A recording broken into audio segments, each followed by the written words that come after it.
Good morning, one and all. Welcome back to Red's Homestead. So we did pass that 250 subscriber count, and I'm researching turkeys.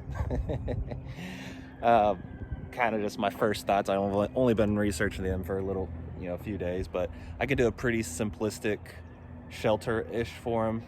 Shouldn't take more than a couple hours to build. Just something big enough to put perches in and a roof, not fully enclosed. It'll be wide open. And what I can do is I can use, you can see way down there, that's where my meat chickens are going to go once they're 4 weeks, as long as it stays this kind of weather. And once they are processed, then I think I can use that net for kind of the turkey enclosure. At least that's kind of my brain process. The problem is I don't even know if it's going to take forever to get turkeys now, because I haven't shopped at all for them.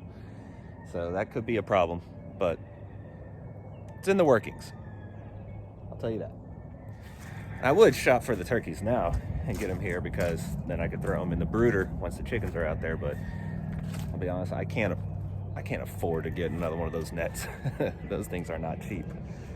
But let's take a look at what Shannon's doing, because I have to go to work in like an hour, so I won't be able to get too much done today.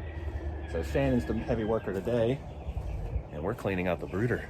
What the clean out's like when he builds these things, but I didn't want to burst his bubble. So this is our first time cleaning out the brooder. So are you just doing like half the side? Yeah, I already cleaned out that side. I'm just trying to get as much of the nastiness on this side, so when they... And then you're just gonna clean out that side? Yeah. Whoop, watch your head. So here's Shannon's little designs. This is her all by herself. So for the ducks, it still doesn't keep them from splashing water around, but it's improved a little bit. That's the jug they can dip their heads in. Yeah. So that's just like a deep fryer basket, I think, flipped upside down with a bowl underneath it, and the water. If it was a little bigger bowl, it'd probably work a lot better. But yeah. And then we did a milk jug with some holes cut into it, so they can put their heads through there.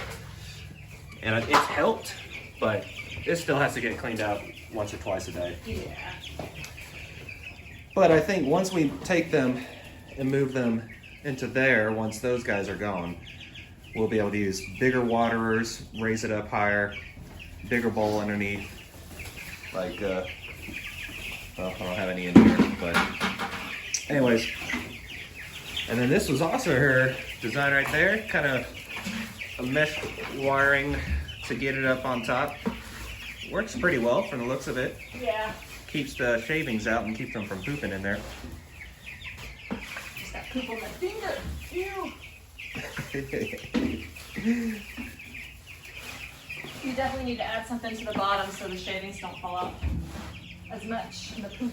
Oh yeah, so definitely improvement that we've noticed that we need to do is, you see on the sides here, as we continually are adding bedding, but this is our first time cleaning it out. I think they're 2 weeks now. We just continue to add the bedding higher and higher and higher, and as we do, well, it kind of falls out the sides. So I'll have to do some kind of board.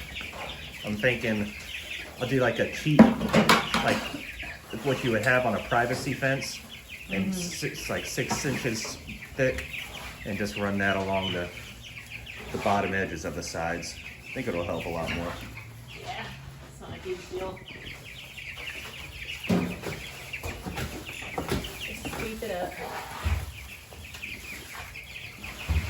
Did you know you're supposed to trim your brooms?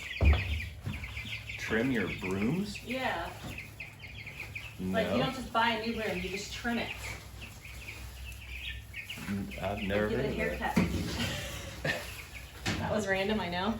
But I thought about it when I started. We don't just do homesteading here. We have daily life things you can do. Trimming your broom.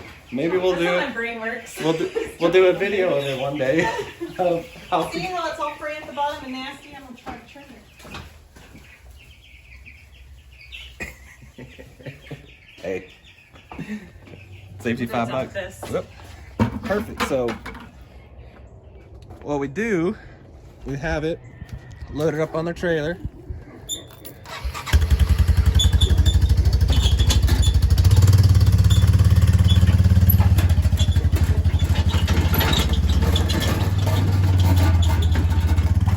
you know, while she's going over there, we'll meet her there, but I don't have time to do this today. Maybe she'll be able to do it.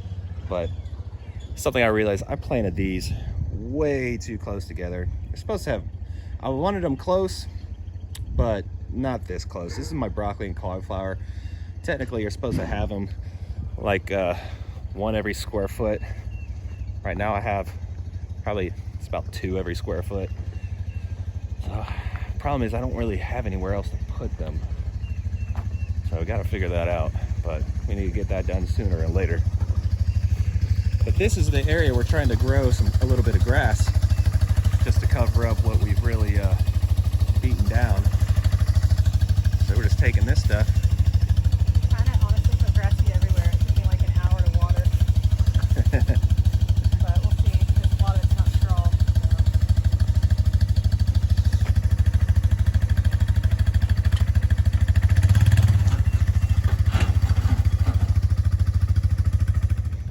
And with the weather warmed up, we could finally open this up entirely. So 75% of the year, this is how this looks.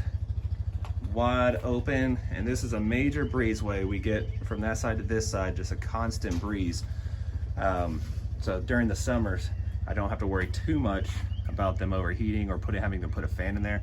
I mean, you can see this right here. You can see that. That's pretty much constant. And that's perfect for these rabbits right here to make sure they don't overheat.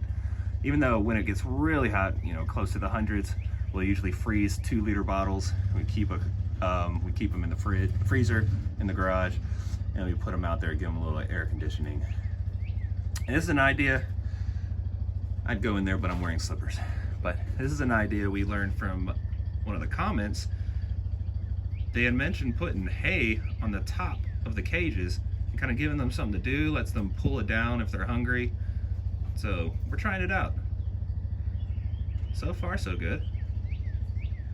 And another thing that Shannon's been working on while I've been working, she built this little thing. Well, she covered it.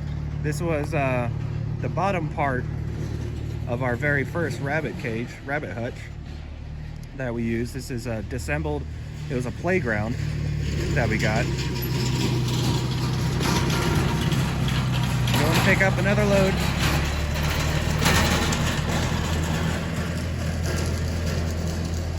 But this was our very first rabbit hutch that we built, that I disassembled a playground that we had and just used the wood, cut it up, and made our first little rabbit hutch.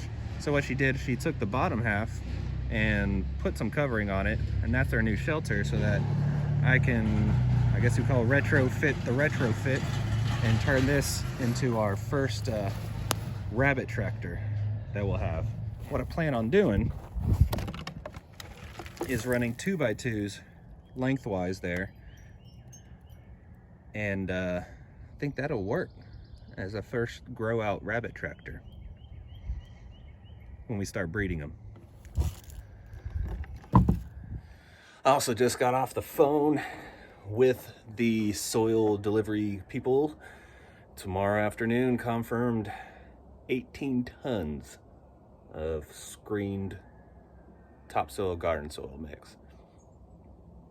18 tons, is that a lot? It sounds like a lot. Because I'll see tomorrow when I get home from work what size pile of dirt that's gonna be. But I'm excited about that. It was either I choose 8 tons or 12 ton or 18 tons. That's their 2 different truck sizes. And I did their little calculator, and my project was going to be around 10 tons. So go big or go home, right? That's probably all I'm going to be able to do today. I got to get ready for work. I'll see you guys.